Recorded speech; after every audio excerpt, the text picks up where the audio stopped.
വധഭീഷണിയുണ്ടെന്ന് Kumbh Mela viral താരവും ഭർത്താവും. നേരെ കണ്ടാൽ വെടിവെച്ചു കൊല്ലുമെന്ന് ഭീഷണി.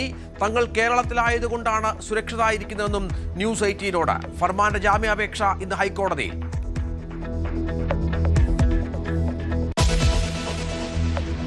കോൺഗ്രസിനെ വീണ്ടും വെട്ടിലാക്കി ശശി തരൂർ. നരേന്ദ്രമോദിക്ക് ദീപിക ലേഖനത്തിൽ വാനോളം പുകഴ്ത്തൽ. മോദി ഭരണത്തിൽ സാമ്പത്തിക നവീകരണത്തിലും വികസനത്തിലും അമ്പരപ്പിക്കുന്ന പുരോഗതി. 140 കോടി ജനങ്ങളുടെ ജീവിതം മാറ്റിമറിക്കുന്ന ഭരണമികവെന്നും തരൂർ.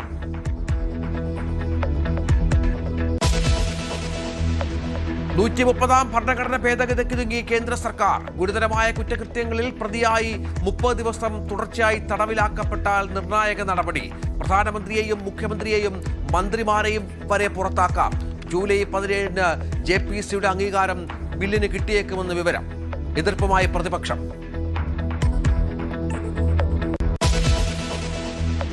ഹോർമുസിൽ അപകടത്തിൽപ്പെട്ട് കപ്പൽ. ഇറാൻ നിർദ്ദേശിച്ച പാതയിലൂടെ അല്ലാതെ യാത്ര ചെയ്ത കപ്പൽ മണൽത്തിട്ടയിലേക്ക് ഇടിച്ചു കയറി.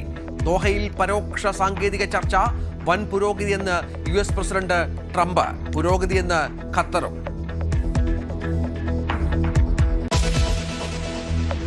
യുദ്ധമുണ്ടാക്കിയ ആഗോള പ്രതിസന്ധിയിലും തലയുയർത്തി ഇന്ത്യ. ഒരു പതിറ്റാണ്ടായി ഊർജ അടിസ്ഥാന സൗകര്യ വികസനത്തിൽ നടത്തിയ ദീർഘകാല നിക്ഷേപങ്ങൾ തുണയായി. LPG ഇറക്കുമതി ടെർമിനലുകളുടെ എണ്ണം 11-ൽ നിന്ന് 22-ആയി. പൈപ്പ് ലൈൻ ശൃംഖല 6242 കിലോമീറ്ററായി വർദ്ധിച്ചു. ക്രൂഡ് ഓയിൽ ഇറക്കുമതി ചെയ്യുന്ന രാജ്യങ്ങളുടെ എണ്ണം 27-ൽ നിന്ന് 41-ആയി. തുണയായി 5.33 ദശലക്ഷം ടൺ ശേഷിയുള്ള തന്ത്രപ്രധാന പെട്രോളിയം ശേഖരവും.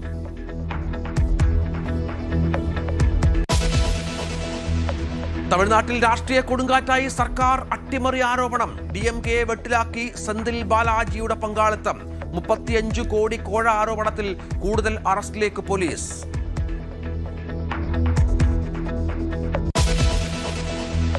സിന്ധു നദീജല കരാറിലെ ഇന്ത്യയുടെ കടുത്ത നിലപാടിൽ ഒറ്റപ്പെട്ട് പാകിസ്ഥാൻ.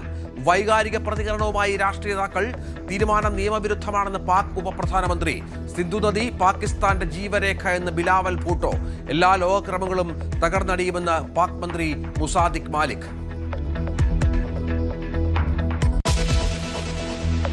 മനുഷ്യരോടൊപ്പം പ്രവർത്തിക്കുന്ന റോബോട്ടുകൾ വികസിപ്പിക്കാൻ ജപ്പാൻ. 2040-ഓടെ 1 കോടി AI റോബോട്ടുകൾ വിന്യസിക്കും. ആദ്യഘട്ടത്തിൽ ഫാക്ടറികളിൽ, തുടർന്ന് ലോജിസ്റ്റിക്സ്, റീറ്റെയിൽ സേവന മേഖലകളിലേക്കും. നിർമ്മിത ബുദ്ധി രംഗത്ത് $600 കോടി നിക്ഷേപം. കശുവണ്ടി വികസന കോർപ്പറേഷൻ അനുമതിയിൽ ഇന്ന് നിർണായകം.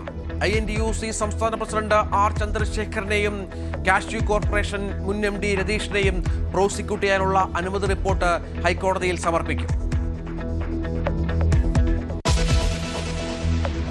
മാസപ്പടിക്കേസിൽ വീണ തൈക്കണ്ടിയെ വീണ്ടും ചോദ്യം ചെയ്യാൻ ED. ഹാജരാകാൻ നോട്ടീസ് അയക്കും. ഭർത്താവ് മുഹമ്മദ് റിയാസ് MLA-യുടെ അക്കൗണ്ട് വിവരങ്ങളുടെ പരിശോധനയും ഉടൻ.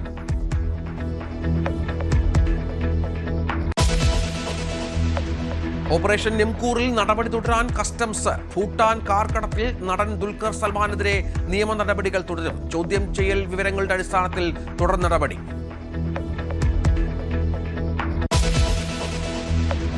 നടി അൻസിബയുടെ പരാതിയിൽ ടിനി ടോമിനെ ചോദ്യം ചെയ്യാൻ പോലീസ്. നടപടി എറണാകുളം മജിസ്ട്രേറ്റ് കോടതിയുടെ നിർദ്ദേശപ്രകാരം. കേസെടുത്തത് ജിഹാദിയായി ചിത്രീകരിക്കാൻ ശ്രമിച്ചുവെന്ന പരാതിയിൽ.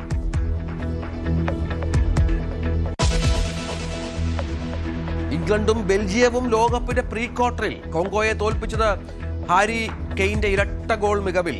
2 ഗോളിന് പിന്നിൽ ശേഷം സെനഗലിനെ വീഴ്ത്തി ബെൽജിയം. ബോസ്നിയക്കെതിരെ USA മുന്നിൽ.